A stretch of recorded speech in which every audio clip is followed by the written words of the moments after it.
Hello and welcome to Early Days, your guide to navigating the entrepreneurial landscape. It's all brought to you by Prowse Chown.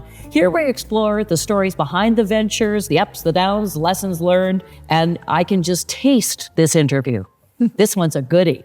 Jacqueline Jacek, Jacek Chocolate, welcome. Thank you. We have Simone and Ivy in St. Albert, and that's where I get my stash from. Nice. Yes, it's great to have them as a partner. Yeah, and we will get into talking because you have brick and mortar locations, but then you also have partners, which it really intrigues me. But how did you start down this road? Right. So I took a bit of a funny road. So I wanted a business that brought people joy. So I started my first business when I was 11. So I've sort of always had that entrepreneurial side of me, and combining creativity and business is something I've always loved. So my first business was called Jack's Hats, and I would design and sew ski hats, and I would sell them on ski hills and to friends at school and all of that. And then fast forward, 20 years, and I still had that desire to want to create and be an entrepreneur. But I had sort of gone into the corporate path, did a business degree, had a marketing sales career in the corporate world. But that fire was still in me. So I thought, okay, well, what do I want to do? And I thought, well, what are two things that bring me joy? And to me, joy is fashion and chocolate. So I thought, what if I was to become a chocolate designer? Instead of using textile for my canvas, why not use chocolate? So I presented this to my fiance, who's now my husband, of course. And he was like, yes, that sounds amazing. I'm lying. He did not say that. He's like, really? I was going to say, wow, he's good. He's very encouraging. But he's like, you have such a great corporate job. But he said, look, if that's in you, why don't I build you a commercial kitchen in that basement of the house? So we took one of our spare bedrooms in the basement. Him and my dad built a commercial kitchen. And I just started from there. So I'd work nights and weekends just on this little chocolate fashion hustle just to prove it wouldn't work so I could get it out of my system. Did you have a cooking background or something, obviously? No, I didn't. I didn't go to culinary school. I'm actually the least trained person in my production studio. And so I had done online courses, and this chocolate and fashion thing had been brewing for a long time. But I was living in New Zealand at the time and did a bunch of online courses. And it kind of just went from there. So I wasn't formally trained at all. So you were you at least could you cook a roast or you? Oh yeah, okay. For sure. I could absolutely cook, and I love food, and I still love food and cooking, all the things. You just started here zeroing in on chocolate. Zeroing in on chocolate as my canvas. Yeah. So as your canvas. So then, what's the first ingredient in chocolate? Well, cocoa bean, of course. There you go. Yeah. So then you must look at, okay, how do I source cocoa beans? Is that kind of the step you went through? Or? Well, no. So there's two very distinct industries in chocolate. So I'm going to use fashion as an analogy because it's the easiest way to describe this. So you have the textile maker who's the chocolate maker, and you have the chocolatier who's the dressmaker. They'll buy the textile from the chocolate maker and rework the fabrics or the chocolate into the end product. So when I started the business, I was the chocolatier. I was the person buying chocolate from France, reworking it and creating the bonbons or the chocolate bars or the different confections. But if I was truly about joy, I really wanted to have a relationship with the farmers and really have more of a say in the supply chain. So about 8 years ago now, so I've been doing this 15 years. 8 years ago, we developed a bean to bar program, which is the chocolate making side of the business, which is the textile side. So we roast the beans in-house and make the chocolate right from scratch. So that's about 10% of what we do now is the bean to bar. And the other 90%, we work with a company out of France called Valrhona, which is one of the best chocolates in the world, as our fabric. And we rework it to create our Jacek products. So you're sitting in your home with the commercial kitchen down below. And so now who got to be the test person? To test Everyone I knew. And there was always people coming out of the woodwork willing. So when was there the aha moment where you go, gee, I think I'm ready to go take this to market? Well, I wasn't busy enough already working the corporate job, doing the chocolate thing. We started a family at the same time. Of course you did. Yeah. So I was pregnant, and then I had a year's mat leave, and I was going to go back to work. But at that point, I had a decision to make. It was either go back to work or stop the chocolate, because I couldn't do both. The chocolate was starting to have legs, but there was no moment of like confidence that this is for sure the right thing to do. And I don't know if anyone ever experiences that. That wasn't mine. I still had this I was quite nervous about leaving comfortable employment to do this. Now, the reason I was able to do it was because I had a husband who was super supportive. He was very supportive always of the idea, but excited about the idea of me doing this. And then he was willing to work hard to pay for our life while I built the business. And then also maybe gave you more opportunity to just stay home with your new family. Right. Yeah. So I did stay home for a little bit, but trying to do the chocolate thing and have a baby at home too proved to be a little bit more difficult than I imagined. So about after a year, I had a day home and treated the chocolate business like a full-time job.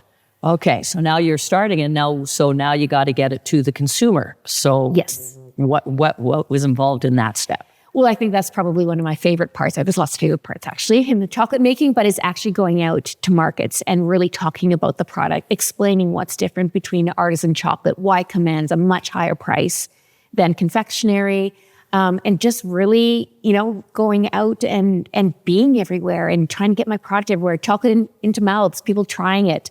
And I think I do question sometimes there's no way to test this, but I don't know if my business would have been or had the successes had if it hadn't been in Edmonton. I think Edmontonians are so keen on supporting small businesses, small food businesses, that I felt really blessed along the way to just feel really supported. You must have had to initially give away a lot of chocolate to get people talking about your product, would you? Yeah, I think at markets we would sample a little bit, but not an enormous amount. I think it was a pretty balanced amount. Like I didn't go out and give a bunch of free product in the hope of getting return. I've always been pretty I think the chocolate has a really good story and people were just keen to try it. So I think that just, I'm vouching for Edmontonians and supporting with their dollars. So how did you know the sweet spot for the price point on a more expensive chocolate? Well, I built the price based on my costs. It wasn't really a pricing strategy. It was, here's my costs and this is what I need to charge. And it's really important that we pay more for our chocolate because the chocolate I buy is more expensive and the beans that I buy are more expensive because the supply chain is clean. Chocolate can be a pretty dirty industry. And it's surprising, actually. I don't get asked a lot as to why our chocolate's so expensive. But I think the question we should ask is, why is other chocolate so cheap? And so that's sort of a lot of the story of why our product is more expensive. It's a better quality product, but it also has a clean supply chain. Well, and now you've built yourself in such a reputation. When someone says Jacek Chocolate, everybody goes, "Ooh." Oh, thank you, Shane. I'm so surprised when people have heard of us. So, I'm always, somebody recognizes my last name, like, do you know the chocolate people? I'm like, oh, somebody's heard of us. Amazing.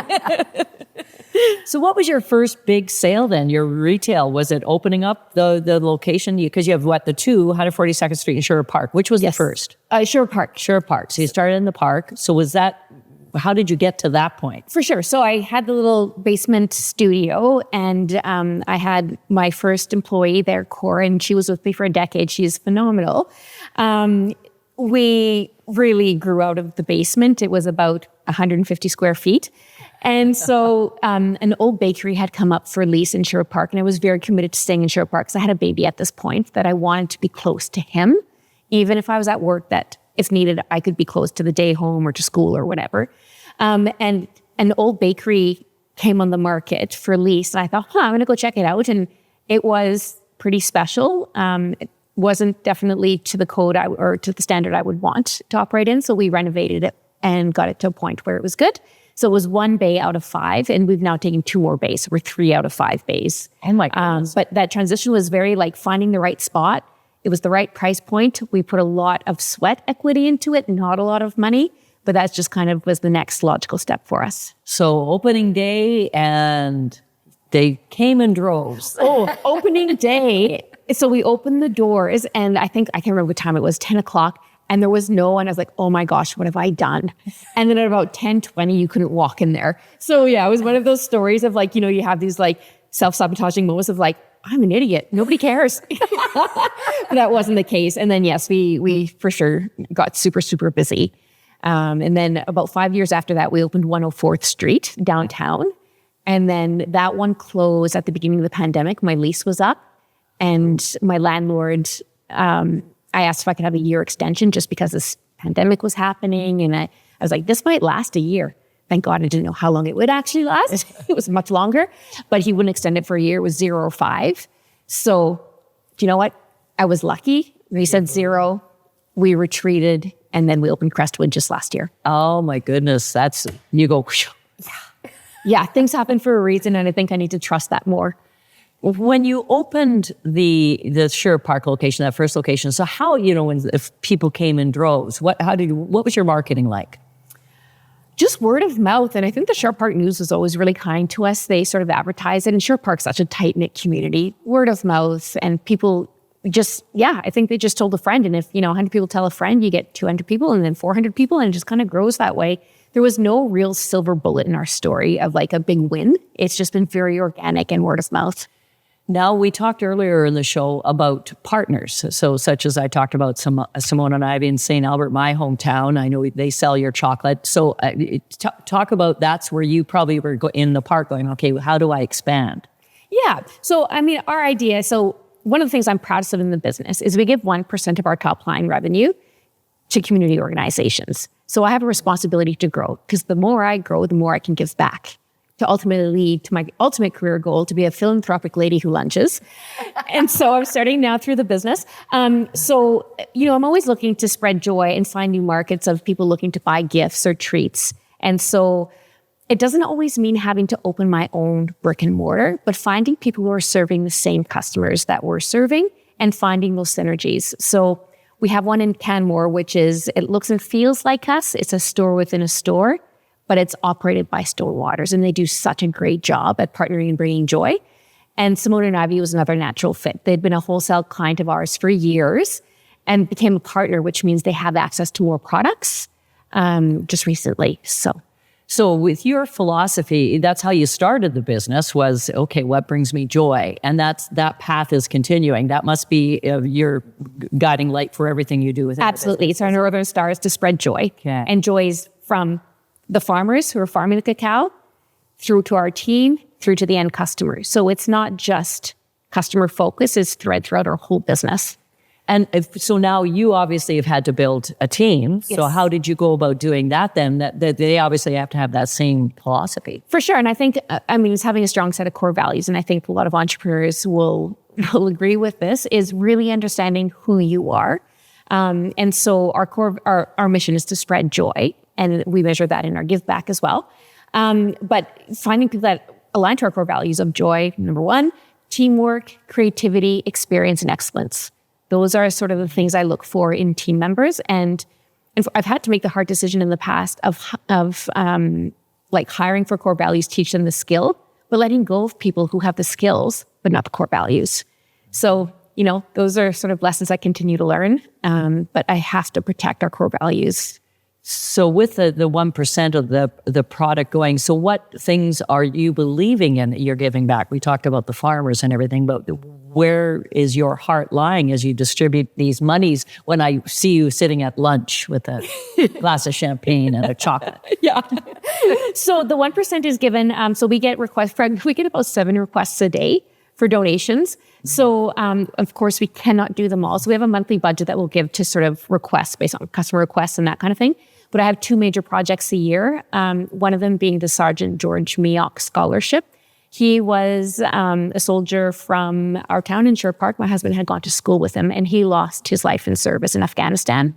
So I worked with his family to develop a collection based on who he was and his heritage. And every Remembrance Day, we sell that collection for $20, and then 100% of that goes to a scholarship to help to do different things in schools in Sherwood Park to really promote sort of this idea of freedom and not taking this for granted in his memory. And so that's one of the projects, and we raised $4,000 for that. The other one is in Bulembu. So I believe we are part of a global community. The 1% doesn't mean it has to all stay in Canada locally. A lot of it does.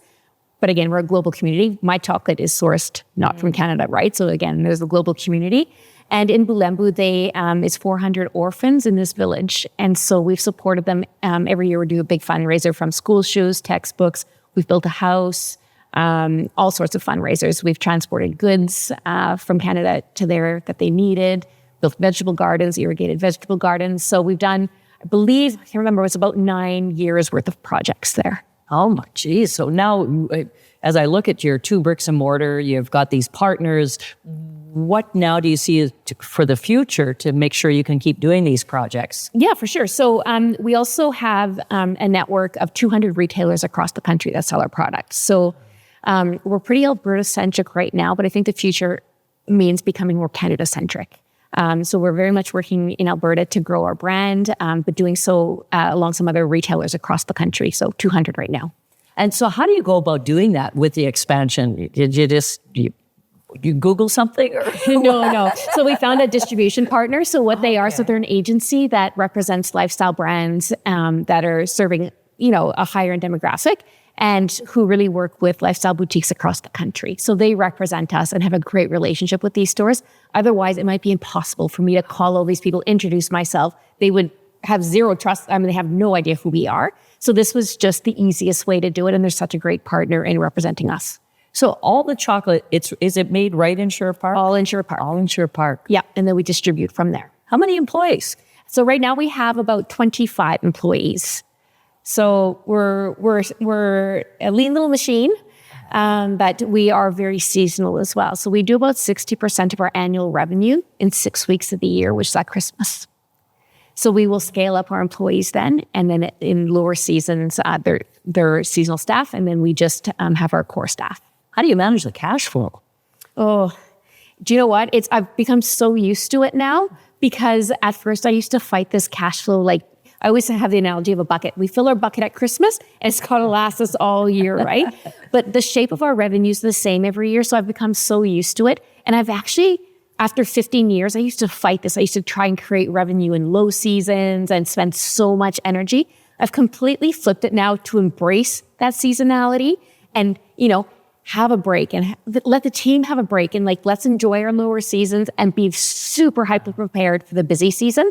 Because what I'm finding, we're spending all our energy trying to make revenue in our low seasons when we could have better spent that energy focused and really, executing well in the peak seasons. Oh, it's a great idea. It is. Have you looked, and 15 years, is there something you went, oh, damn, wish I'd known that? I think it's all kind of part of the journey. The first, couple of years, one of the things I wish I would have listened a little bit better was in accounting. I do have a business degree. I think I probably didn't pay enough attention to my accounting lessons. So there was things in bookkeeping that I had done wrong. So I had to do a year's worth of bookkeeping again because I was doing it myself. When you're a solopreneur at that point, you're doing everything. And so there's little things like that. But I learned it, right? I don't regret it. It's all part of the journey and learning. Yeah, and because you can't know everything. You can't know everything. And if you did know everything, this wouldn't be any fun. I think when I stop learning is when I'm sort of done doing this. And I never want to stop learning. There's so much to know and so many mistakes to be had, so many learnings to be had, for sure. Have you ever just wanted to, has there been a point where you go, oh, damn, I got to get out of this chocolate business? There's definitely been some stresses where I'm like, I'm not sure I'm cut out for this, where you sort of question your strength and your ability, but we always get through it. And I've surrounded myself with incredible people, both within my team and outside of my team. So I have a lot to credit them for keeping me going when times do get tough, and they do. Yeah. Do you have mentors in the business that you work with? And yeah, so I'm part of EO, which is called Entrepreneurs Organization. So it's a global network, but the Edmonton chapter is super strong of business people. So the whole premise of it is really encouraging people. It is not a networking sales organization by any stretch. In fact, I think you're kicked out if you try and sell anything. But it's more pure support and sharing experiences so we can learn from each other. So that's been a really great sort of group mentoring type thing. And they do have a formal mentorship program as well. So I have had mentors along the way, their 1-year programs, which have definitely helped. And I think one of the sort of aha moments I had with one mentor, who's an incredible businessman here in Edmonton, he recognized the glass ceiling I put on myself and the little artisan chocolate business I started. And he's like, next month, I want you to come with this enormous number of sales. And I want you to pitch the business plan to get there in 5 years. I'm like, that's impossible. Of course, it's not impossible next month. And, he's a serious businessman. You're not going to show up empty-handed. So I spent that month working on that business plan, and it's totally possible. So just really pushing me to think differently. Oh, I love that. Because you're right. We do put it on ourselves, limitations. And limitations. And part of it is, I think, security and safety, right? To put these limitations on ourselves. And it's okay. it's just sometimes kind of fun to see where you can go and where you can break through these. So little 11-year-old Jacqueline, who's had a hat business, how the heck did you start a business at 11? Where do you learn that? Well, I think I had really like encouraging parents. Like they never said, oh, that's ridiculous. Or it was always like, what do you need? So I needed a sewing machine. So they got me a sewing machine, set me up in the basement and got me sewing lessons and, did all the things. And I think that sort of is a credit to my parents that just nothing was ever impossible. Jeez. But obviously for you, to start that business, and then you went into the business world, but knew it wasn't bringing you enough joy. Right. It just wasn't my calling. Yeah. I loved the people I worked with. Like I loved the organization. It just wasn't what I was supposed to be doing. I'd be driving to work with my husband because we would drive downtown together. And I'd be like, I just feel like my soul is not fulfilled. Like I couldn't explain it. And he couldn't understand it either. He's like, you go to work, you work your 8 hours, you're paid well. Like what more could you want? But I'm like this niggling little thing of like, I just need to prove it won't work. So if somebody's watching, they're an entrepreneur and they're just gonna, okay, I want to go for it. What would be that one piece of advice that you'd send them out on their journey? I would say test it first. Like I'm always very cautious of people saying, like, just follow your dream at all costs. Cause I think I'm risk averse. I'm actually like, I want to test. I want to know that it's going to work or some kind of educated risk on it versus just like throwing it all to the wind. So that's what I'm comfortable with. So I think people really need to understand their tolerance for risk. I'm risk averse, so I like to test things first. And I was at a point where I had to choose the chocolate business or my job. It's not like I'm going to try this. I'm going to quit my job, see if this chocolate thing will work, and then go from there. For me, it was like I was at a point where I had to make a decision because I tested it enough. How many chocolates do you eat a day? Depends on the day, but a lot. Like. People ask that and wonder that. It is true. I do eat a lot of chocolate. We taste all the time. We're always in development. And because our business is based on a fashion business model, we're constantly launching collections. We're not pumping out the same things day in, day out all the time. We're constantly in R&D and things have to be worked on and tasted. Well, obviously, I got to wrap this up. I got to go bring the box you brought me. Thank you. Eat it all up. Thank you to Jacek Chocolates. Jacqueline, this has been awesome. Thank you. Thank you. What a great journey. For having me. As you can tell by today's insightful conversation, we've left you with some valuable takeaways for your business. Thank you to Proust Chown, our wonderful sponsor. Legal advice, support, business litigation, environmental law, they do it all. Proust Chown. Thanks again, Jacqueline. Thank you.